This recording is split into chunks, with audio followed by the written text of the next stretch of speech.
안녕하세요. 승리한산 가족 여러분. 오늘은 12월 29일입니다. 이제 올해도 이틀밖에 남지 않았습니다. 저희 이틀 동안 남은 시간 언제나처럼 말씀과 함께 하고 마지막 주가 가장 우리가 그래도 차분하게 말씀으로 1년을 정리하고 또 말씀으로 한 해를 준비할 수 있는 시간인 것 같아요. 성탄절을 지나면서 자연스럽게 교회 중심, 가정 중심으로 저희들이 모이게 되고 또 그 과정에서 한 해를 돌아볼 수 있는 시간을 가지고 여러 가지 기도의 제목과 또 그 기도의 제목들이 어떻게 이루어졌는지를 한번 살펴보기에 가장 좋은 시간이 아닌가 합니다. 그래서 저는 항상 25일 이후에 31일까지가 정말 우리 삶에서 골든아워 중에 하나인 것 같아요. 그래서 이 골든아워를 잘 활용하셔서 하나님 앞에 또 1년의 또 새로움을 시작하는데 교회와 가정 앞에 새로운 다짐의 시간을 가졌으면 합니다. 오늘 본문 말씀은 좀 짧습니다. 그래서 오늘은 짧게 끝날 수 있겠죠. 조정이 안 되고 있습니다. 그 부분 또 양해 부탁드리고요. 저희들 승리한 삶은 박유일 목사님의 구속사로 조망한 연속 강해 설교집 마태복음 1권을 통해 편집이 되어 있고요. 지금 현재 저희들은 1권에 해당하는 분량을 하고 있고 1월 달에는 1권과 2권의 내용을 10장까지 하고요. 그리고 2월 달에는 10장에서 20장까지 그리고 21장에서 28장까지를 4월에 하게 됩니다. 죄송합니다. 1, 2, 3월이죠. 1, 2, 3월을 통해서 마태복음을 마무리하게 됩니다. 이번 기회에 마태복음을 좀 더 깊이 있고 또 이렇게 전체 그 의미를 파악하면서 학습할 수 있고 또 이 말씀대로 실천할 수 있는 그런 시간 가졌으면 합니다. 마태복음 구조는 여전히 말씀드렸던 대로 아직은 유년기의 행적 부분에 저희들이 포커스가 맞춰져 있고요. 이 부분이 이제 오늘 마무리되고 내일 3장 부분에 들어가게 됩니다. 자, 오늘 본문 말씀으로 들어가도록 하겠습니다. 제목은 귀향입니다. 돌아옴이죠. 마태복음 2장 19절로 23절입니다. 헤롯이 죽은 해에 주의 사자가 예굽에서 요셉에게 현몽하여 이르되, 자, 어떤 일이 있었죠? 헤롯이 예수님을 죽이려는 하는 얘기를 듣고 하나님의 사자의 명령에 따라서 애굽으로 피신해 왔었죠. 근데 다시 현몽하셔서 이르셨어요. 일어나 아기와 그의 어머니를 데리고 이스라엘 땅으로 가라. 그래서 가라라고 명령하셨어요. 아기의 목숨을 찾던 자들이 죽었느니라. 더 이상 위협이 없는 거예요. 그랬더니 이 이르시는 명령에 따라서 가라는 이 오더를 어떻게 했어요? 일어나 아기와 그의 어머니를 데리고 이스라엘 땅으로 들어가니라. 이 말씀에 순종했어요. 그러나 아겔라오가 그의 아버지 헤롯을 이어 유대의 임금됨을 듣고, 하지만 그곳에 여전히 헤롯의 아들 아겔라오가 왕으로 있었어요. 거기로 가기를 무서워하더니 꿈에 지시하심을 받아 다시 어떻게 했어요? 지시하심을 받아 갈릴리 지방으로 떠나가. 그래서 지시함을 따라서 다시 명령에 대한 순종으로 갈릴리 지방으로 가게 하셨어요. 근데 그거에 대해서 성경은 뭐라고 얘기하고 있냐면, 나사렛이란 동네에 가서 사니 이는 선지자로 하신 말씀에 나사렛 사람이라 칭하리라 하심을 이루려 함이니라. 자, 이 부분에 대해서 우리가 조금 깊이 있게 오늘 상고해 볼 부분이 있습니다. 우선 본문 묵상하기를 통해서 본문에 나와 있는 말씀 그대로를 한번 우리가 따라가 보는 시간을 갖도록 하겠습니다. 요셉이 가고 서는 것은 누구의 뜻을 따름인가요? 요셉의 가고 서는 것, 이가 가고 저곳에 서서 머무는 것은 누구의 뜻이었죠? 분명히 우리가 앞에서 살펴봤다시피 이르시는 말씀에 가라는 명령에 따라서 갔어요. 일어나 데리고 이스라엘 땅으로 들어갔어요. 즉 하나님의 뜻대로 예굽으로 가랄 때 예굽에서 갔었고, 예굽에서 올라오라 할 때 예굽에서 올라왔어요. 그리고 나서 무서워하는 그 모습을 통해서 갈릴리 지방으로 지시하심을 받아서 어떻게 했어요? 또 갔어요. 또 하나님의 명령에 따라서 움직였어요. 자, 나사렛이라는 동네에 가서 사니 이는 선지자로 하신 말씀에 나사렛 사람이라 칭하리라 하심을 이루려 함이니라. 그래서 나사렛 동네로 가게 된 것은 무엇을 이루려 하심이에요? 바로 선지자의 말을 이루려 하심이에요. 자, 무엇을 이루려 하심이라고요? 선지자의 말이에요. 자, 근데 이 부분이 이제 우리가 오늘 좀 깊이 있게 살펴봐야 되는 부분입니다. 왜냐하면 지금 현재 우리가 가지고 있는 성경책에는 자, 이 부분을 직접적으로 표현한 말씀은 없어요. 그렇다면 이것을 어떻게 해석해야 되느냐? 그게 이제 중요하거든요. 이 부분에 대해서 이제 자꾸 이렇게 우리가 1장에서 14대 얘기했을 때도 저희가 중요하게 얘기했던 게 뭐냐면 실제로 우리가 마지막 계보를 13대라고 해석하는 사람들이 있어요. 그래서 그 부분을 조심해야 된다고 해서 여고냐에 대해서 어떻게 얘기해야 되느냐 이 얘기를 했었죠. 그래서 하나님께서 계수하실 때 왜 바벨론 전 바벨론 후라는 이 말씀을 앞에 놓냐면 이 여고냐를 여기에서도 계수해야 되고 여기서도 계수해야 되기 때문에 이곳에서 왕조의 끝남과 포로 시기를 시작하면서 여고냐부터 다시 계수하는 거. 이 내용을 얘기를 했었어요. 그래서 이거는 동일한 사람이 왕위에 있었을 때 그리고 우리가 예수님의 계보를 뭐라고 봤냐면 아브라함의 언약과 다윗의 언약 이것을 통해서 하나님께서 주신 언약의 성취를 봤었고 특히 그 이루어지는 모습을 보면 목사님이 설명하신 대로 다윗까지는 왕국의 이전의 역사, 다윗부터 여고냐까지는 이 왕국의 역사, 이후에는 왕국의 멸망의 과정에 있는 역사. 그래서 이 세대가 나눠져요. 세대가 나눠지면서 여고냐를 이 세대가 나눠지는 중간에 놓음으로써 이쪽에서도 계수하고 이쪽에서도 새로운 역사에 또 처음으로 계수했다는 거예요. 그래서 14가 맞다는 거예요. 이 부분이 여고냐를 빼고 13으로 주장하는 것은 성경에 원래 이 기록되었던 그 내용을 우리식으로 해석을 하는 거거든요. 근데 우리가 해석하는 기준 중에 하나는 그 당시의 상황으로 해석하는 거예요. 그래서 이런 내용이 굉장히 요즘에 기독교를 이렇게 공격할 때 많이 사용되는 내용들이에요. 그래서 예전에 우리들은 그냥 믿지만 이제 이 공격에 직접적으로 노출이 되고 이 내용을 바로 이해하지 못하면 시험 받을 수 있는 대상들은 바로 우리의 자녀와 제자들이거든요.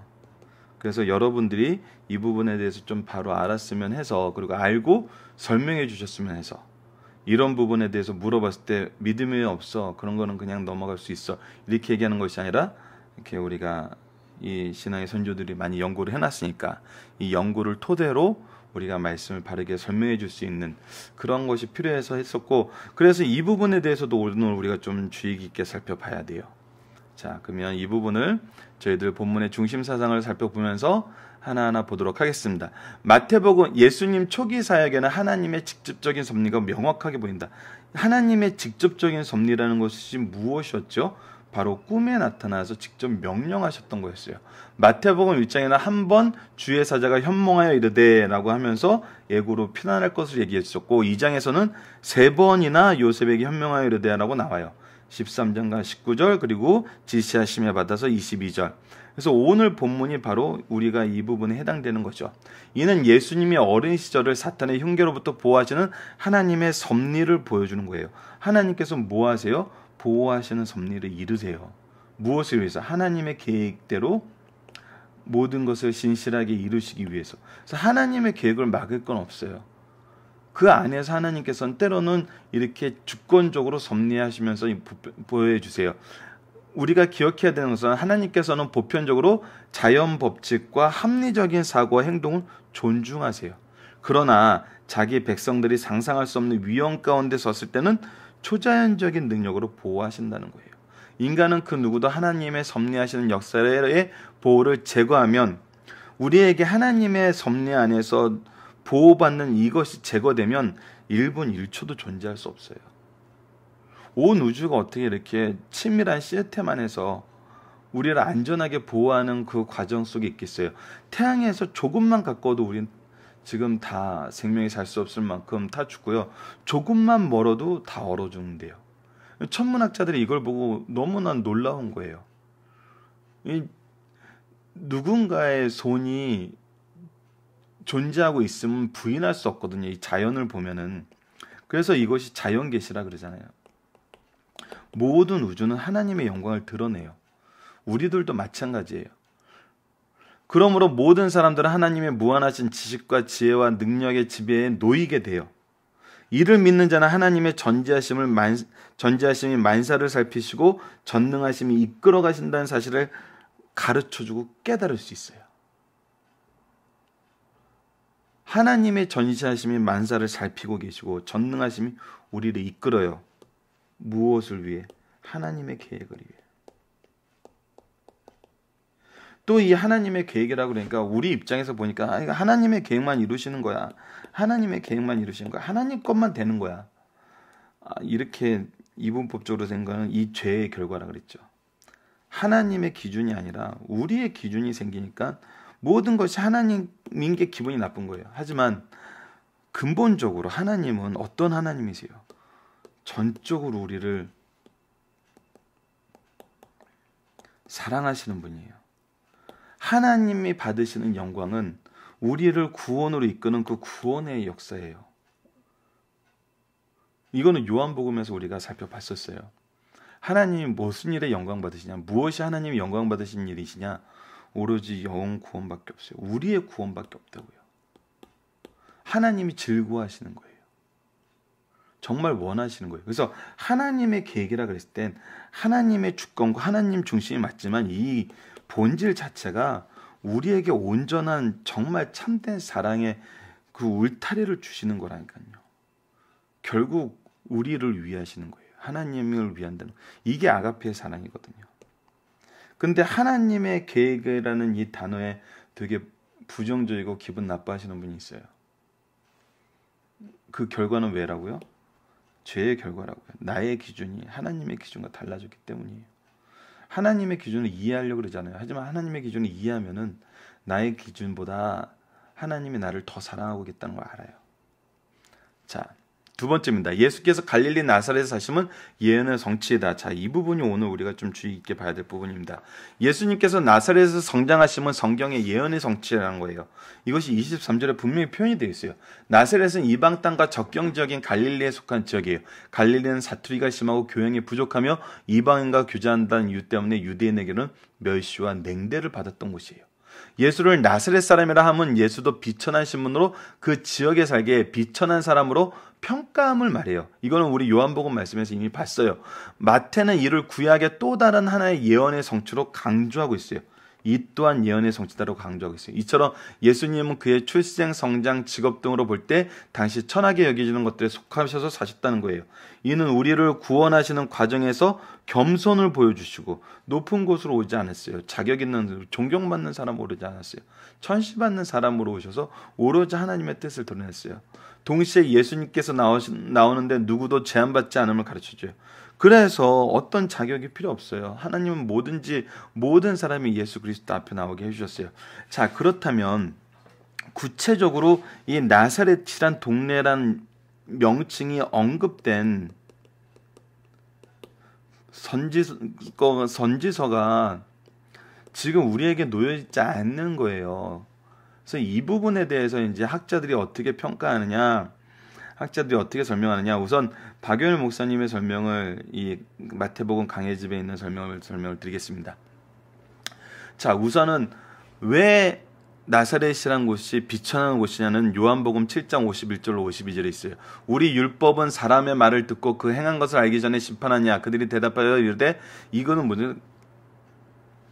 예수님에 대해서 비난하는 얘기를 했을 때 이 우리가 왜 그 사람의 말을 듣고 그 행한 것을 알기 전에 미리 그 사람에 대해서 정죄를 하느냐. 이 얘기가 나왔을 때 반론이 뭐였어요? 너도 갈릴리에서 왔느냐? 찾아보라. 갈릴리에서 선지자가 나오지 못하느냐 했더라.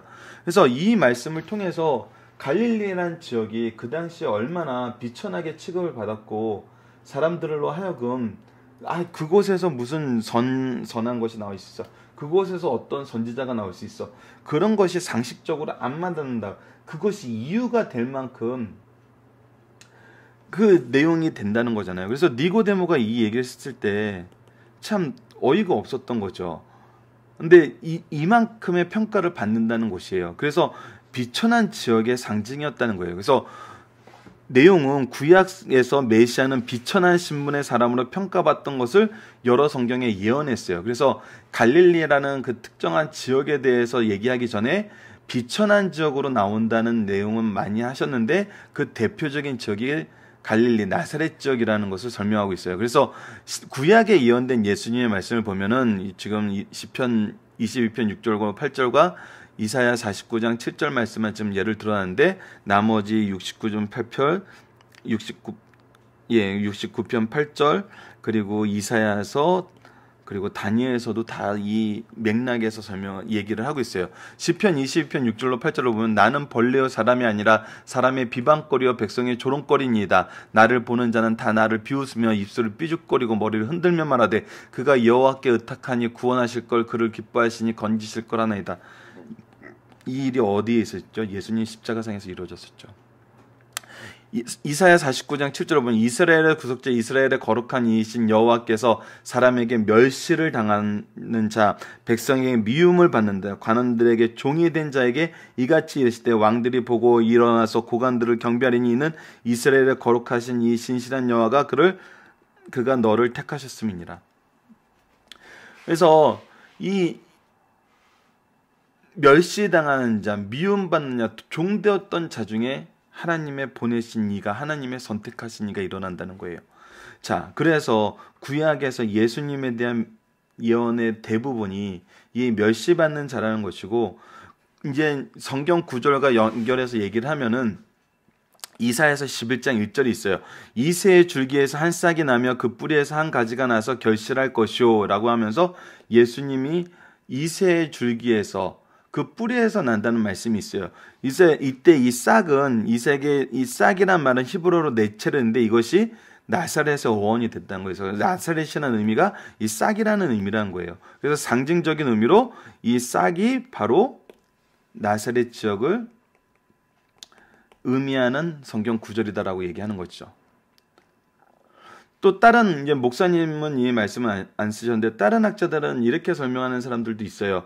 선지서라는 것은 성경에 여러 명의 선지자가 있었는데 그 중에 이 정경이 선택되었을 때 하나님께서 이 성경에 이런 구절이 몇 구절이 있어요. 왜냐하면 구약에는 안 나왔던 말인데 신약의 사도들에 의해서 인용된 구절들이 있거든요. 그런 것처럼 이 구약 정경에 속하지 않은 선지서 중에 분명히 이 말이 있을 것이다라고 주장하는 사람들도 있어요. 자, 이거는 참고사항이에요. 왜냐하면 이제 저희 강해집의 특징이 한 번이라도 이견이 있거나 문제가 되었던 내용은 안 적는데 이 내용은 지금 학자들은 대부분 문제를 삼지 않지만 그래도 아직 충분히 검증되지 않았기 때문에 이것이 이제 하나의 주장이고 그 주장을 뒷받침하려는 그 선지서가 우리가 찾을 수 없으니까 자 이거는 참고만 하시고요. 하지만 이제 더 분명하게 나타난 것은 갈릴리에서 시작하는 사역에 대한 예언은 분명히 드러나 있다는 거예요. 그래서 예언은 이사야 9장 1절을 보면 전에 고통하던 자에게는 흑암이 없으려다. 옛적에는 여호와께서 스불론 땅과 납달리 땅으로 멸시를 당하게 했더니 후에는 해변길과 요단 저편 이방 갈릴리를 영화롭게 하셨느니라. 해변길과 요단 저편 이방 갈릴리를 영화롭게 하셨느니라. 어떤 거죠? 이것은 바로 예수님께서 이 지역에서 사역하실 것을 얘기해요. 예수께서 요한의 잡힘을 들으시고 갈릴리로 물러가셨다가 나셋을 떠나 스불론과 납달리 지방 해변에 있는 가버나움에 가서 사시니 이는 선지자 이사야로 하신 말씀이 이루려 하심이라. 일렀을 때 스불론 땅과 납달리 땅과 요단 저편 해변길과 이방 갈릴리 흑암에 앉은 백성이 큰 빛을 보았고 사망의 땅과 그늘에 앉은 자에게 빛이 비추었도다. 바로 예수님께서 이곳에서 그의 빛을 비추시는 것이죠. 말씀의 빛을 비추신 거죠. 그래서 이 부분에 대해서는 우리가 다시 한번 정리를 할까요? 첫 번째는 구약에서 예수님에 대해서는 굉장히 비천한 출신인 것을 이미 예언되어 있었다. 나사렛이 이 비천한 지역으로 대표되는 곳이었다. 두 번째, 이새의 줄기에서 한 싹이 나면서 이 싹이 히브리어는 네체르로 나사렛의 어원으로서 나사렛이 이 싹이라는 의미다. 그래서 이것에서 한 싹이 뿌리가 나서 결실을 맺는다는 것은 바로 예수님이 나사렛 출신이라는 것을 예언해 주는 것이다. 그리고 실제로 사역의 중심지가 갈릴리였던 것은 바로 이사야서의 예언이 이루어진 것이다. 이렇게 정리를 해놓으면 좋을 것 같습니다. 자, 3번. 예수님은 보통 인간들처럼 평범한 유년기를 보내셨다.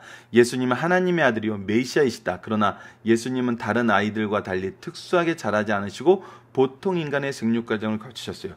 우리가 건국설화나 여러 가지 종교적인 것을 보면은 막 미화하게 급급해요. 하지만 아니에요.